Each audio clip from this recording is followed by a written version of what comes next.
It was 1975 when Shirley and Company topped the charts with Shame, Shame, Shame. The song had been an instant hit, thrusting singer Jason Alvarez into stardom. It was nothing that I expected. It was the total opposite. I was emptier than ever. Jason was 10 when his family fled Castro's Cuba and moved to the projects of New Jersey. As a poor minority, he was treated like he was second-rate. His pride led him to take matters into his own hands.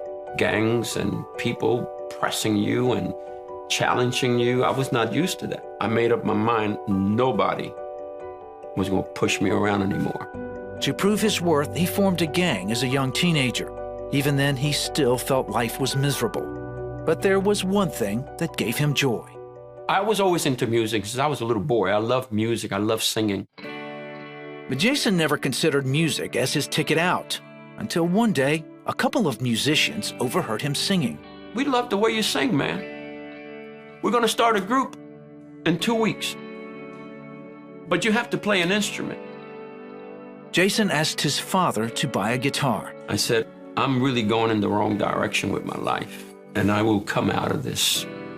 I know that that's what I love to do, is sing, you know. My father bought me the guitar.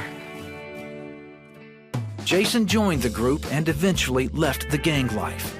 I fell in love with music, and I started doing weddings and some nightclubs. By 21, Jason was married to Gail and pursuing music full-time. He released his own album and eventually signed with Platinum Records. But that didn't fill the growing emptiness.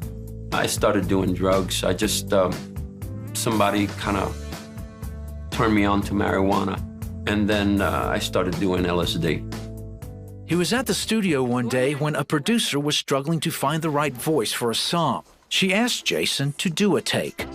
And I see the people inside the studio going crazy, you know?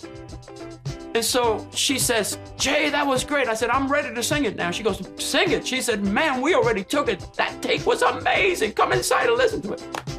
That song was Shame, Shame, Shame. Bang, overnight, man. We're touring the world. Jason was quickly caught up in his celebrity. Signing all these autographs, you know, people crazy, screaming, you know, being in front of 10,000 people. That became my life, and that became my God. With that lifestyle came more drug abuse, which eventually caused his wife to ask for separation. Even then, he felt like he was on top of the world. Then one day, while he and another musician were smoking pot, he asked Jason a question that shattered his illusion. He said, man, is this all there is to life? And then I realized that that wasn't really what my heart had been searching for. Jason became depressed and at times contemplated suicide. Life became just, I was just existing. There was a hole in my heart that money, drugs, women, success, hit records couldn't fill, man.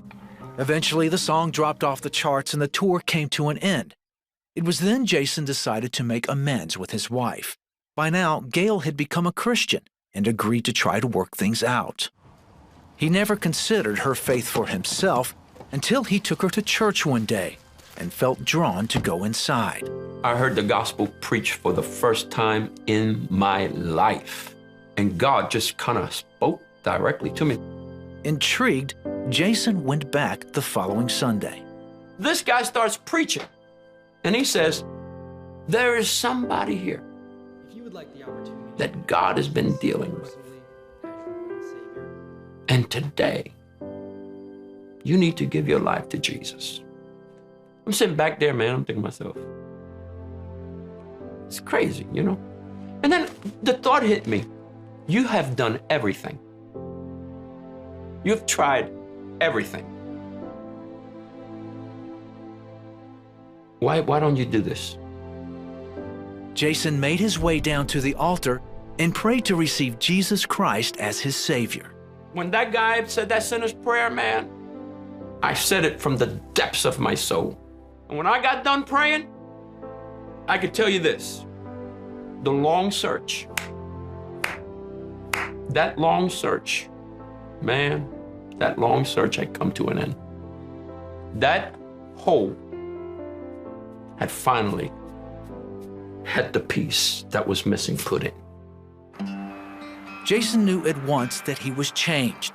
He stopped doing drugs and began restoring his relationship with Gail. He also started making Christian music. Today, Jason and Gail pastor the Love of Jesus Church in New Jersey. And of course, he's still making music. God said this to me, if you will just hold on to my hand and not let go, I will walk you through every dark place in your life and bring you to the other side.